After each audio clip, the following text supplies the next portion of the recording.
Մեր դիմաց տեղակայված Ադրբեջանի Հանրապետության զինված ուժերի առաջին բանակային կորպուսի 193 մոտորաձգային բրիգադի 3-րդ մոտորաձգային գումարտակիր ստորաբաժանումներով։ Մեր դիմաց տեղակայել են 1 դիտակետ, հենց դիմացն էս մարտական դիրքն է, հենակետ չունեն հակառակորդը մեր դիմաց, իրենց հրամանատարական դիտակետերում չունեն ստեղ, կոնկրետ մեր մարտական դիրքի դիմաց, հետևը գյուղն է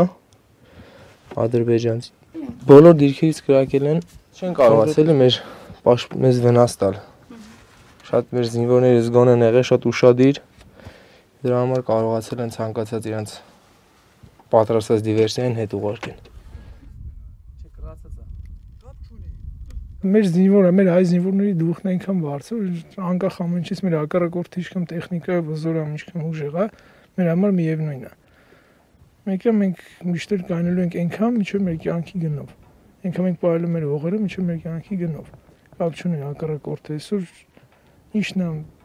մարտական դիրքերում մարդուն զգոն տեխնիկա, այդպես բաները կարևոր չի, կարևորը մարտական հոգին է, որ մարդ պետք է միշտ չթերագնահատի իրեն։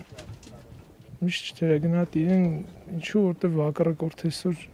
տեխնիկա ունի, բայց դուխ չունի։ Այսօր ինչն է մարդուն պետք դուխ։ Ամուսնացած չեմ սպասում իմ ընտանիքը, մայրս, հայրս, եղբայրս, քույրս։ Ընկերուհի ունեք։ Հա, շես ամենն են ընկերուս են փոխանցում, դու սպասիր ծառայ զինվորի։ Իսկ սիրո խոսքեր չունես ասելու։ Չէ, դե սիրո խոսքերն է առանձին կասեմ։ Ստեղ պետք է փոխանցել։ Պարգևատրվել եմ հակառակորդի դեմ մարտական դիրքերում ցուցաբերած ծառայության համար, հակառակորդի դիվերսիաների դեմ պայքարում ենք։ Ամենաառաջինը այդ պայքարի մեջ դա մարտական ոգին է, յուրաքանչյուր զինվորն էլ գիտի իր ինչի համար է կռվում, ինչի համար է ինքը այստեղ գտնվում։ Մեր առավելությունը կայանում է նրանում, որ յուրաքանչյուր զինվորի մարտական ոգին շատ բարձր է։ Նրանք հակառակորդը չունի այդ առավելությունը մեր նկատմամբ։ Օրինակ ես եկել եմ ստեղ իմ ընտանիքը, տունը, հողը, հայրենիքը պաշտպանելու համար։ Ու ցանկացած մեկն էլ իմ կարծիքով նույն պատճառներով է այստեղ գտնվում։ Մասնագիտությամբ իրավաբան եմ, ընդունվել եմ արդեն, հասցրել եմ տանը, դե հայրը, մայրը, եղբայրը, բոլորն էլ սպասում են, ընկերները։ Մերը ասում եմ ամենաապահով մարտական դիրքն է ու վախենալու պատճառ չունեն էլի իրանք։ Մեր զինվորները ուժեղ են։ Հա, մեր զինվորները ուժեղ են, հակառակորդը վախկոտ է, ասենց ասեմ։ Մերոնք բոլորը խելոք, խելացի ու կարևոր ուժեղ տղեկ են։ Բոլոր